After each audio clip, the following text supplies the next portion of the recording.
अस्सलाम वालेकुम व्यूवर्स, उम्मीद है कि सब खैरियत से होंगे। आज की रेसिपी है ये मटर पुलाव। आज हम देगी स्टाइल मटर पुलाव बनाएंगे। इतना खुशबूदार और इतना मज़े का ये बनकर तैयार होता है, तो इस रेसिपी को आपने ज़रूर ट्राई करना है। इस ज़बरदस्त रेसिपी के लिए वीडियो को आपको एंड तक लाजमी देखना पड़ेगा, कोई भी पार्ट स्किप मत कीजिएगा। चलें आए रेसिपी को स्टार्ट करते हैं।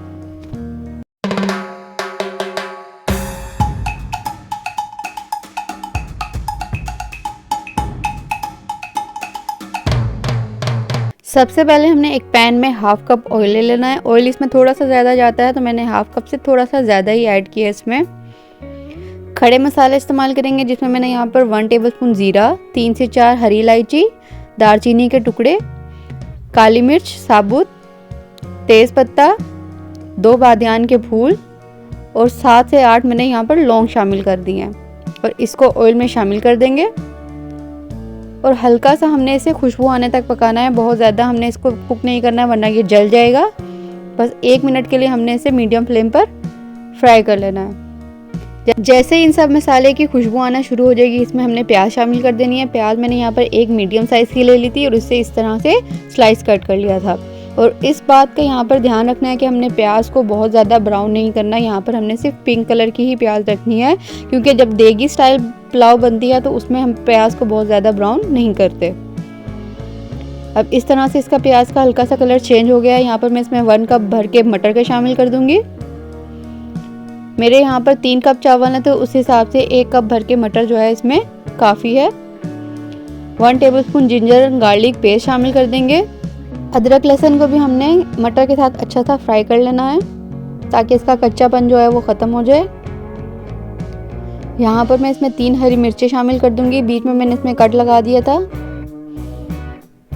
और इसको अच्छे से फ्राई कर लेंगे। मटर को हमने मसाले के साथ अच्छा सा भून लेना है 1 से 2 मिनट के लिए मीडियम फ्लेम पे।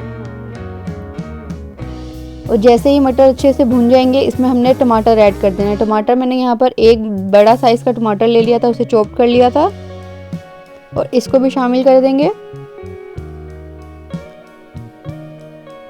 और अब इसमें ऐड करेंगे स्पाइसेस में मैंने यहाँ पर बहुत कम मसाले यूज़ किए हैं, जिसमें मैंने 1 टेबलस्पून भर के धनिया पाउडर शामिल कर दिया है।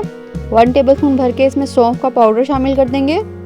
1 टेबलस्पून ही भर के इसमें चिकन पाउडर का शामिल कर दूंगी। ये ऑप्शनल है, अगर आपके पास नहीं है तो आप स्किप कर सकते हैं। हाफ टेबलस्पून अभी मैंने नमक शामिल किया है, ये मटर के हिसाब से किया है। बाद में हम चावलों के हिसाब से नमक बाद में ऐड करेंगे। अब इन सब स्पाइसेस को हमने 1 से 2 मिनट अच्छे से भून लेना है, ताकि मसालों का कच्चापन भी ख़त्म हो जाए। और इसमें मैं हाफ कप पानी शामिल कर रही हूँ और मटर को गलने के लिए 5 मिनट के लिए ढककर रख देंगे, ताकि मटर जो है हमारे बहुत अच्छे से सॉफ्ट हो जाए। 5 मिनट बाद हमने ढक्कन उठा देना है। अब इसमें चावलों के हिसाब से हमने पानी शामिल करना है। मेरे चावल जो हैं 3 कप थे, तो मैं यहाँ पर 5.5 कप पानी इस्तेमाल करूँगी, क्योंकि आधा कप मैं पहले डाल चुकी हूँ। सब चीज़ों को अच्छे से मिक्स कर लेंगे और अब इसमें सोक किए हुए चावल शामिल करेंगे। मैंने यहाँ पर 1 घंटा पहले ही चावलों को सोक करके रख दिया था। और नमक मैंने यहाँ पर चावलों के हिसाब से 1 टेबलस्पून भर के और शामिल कर दिया है। 3 हरी मिर्चों को और शामिल किया है यहाँ पे। और पानी हमने ड्राई होने देना है। इस तरह जब पानी रह जाएगा, तो इस पॉइंट पे मैं इसमें गरम मसाला पाउडर हाफ टेबलस्पून लेके ऊपर स्प्रिंकल कर दूंगी।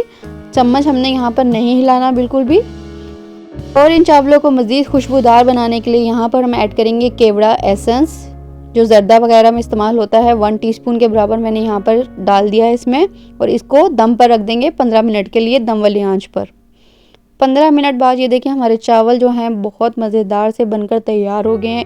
अब मैं आपको मिक्स करके दिखाती हूँ। हर चावल अलग अलग तैयार हुआ है, खिला खिला चावल बनकर तैयार हुआ है, बिल्कुल भी नहीं जुड़ा आपस में। सारी मेजरमेंट हमने अच्छे से चावलों के हिसाब से की थी। बहुत खुशबूदार ये चावल बनकर तैयार होता है। एक दफ़ा आप इस रेसिपी को ट्राई करेंगे तो आप भी यकीन नहीं करेंगे कि आपने ये चावल घर पर बनाए हैं। बिल्कुल ऐसे लगेगा कि हम देगी स्टाइल चावल खा रहे हैं। और इतना खुशबूदार पूरे किचन में इसकी खुशबू महक रही थी। और गरम गरम ही हमने इसे सर्व करना होता है। आप इसे किसी भी चटनी के साथ या रायते के साथ, मैंने यहाँ पर रायता बना लिया था, उसके साथ सर्व किया है।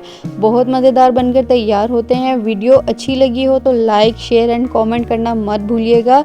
और अगर अभी तक चैनल को सब्सक्राइब नहीं किया तो जाके सबसे पहले चैनल को सब्सक्राइब कर दीजिएगा और बेल नोटिफिकेशन पर ज़रूर क्लिक कर दीजिएगा, ताकि आपको मेरे चैनल की आने वाली हर रेसिपी की नोटिफिकेशन मिलती रहे।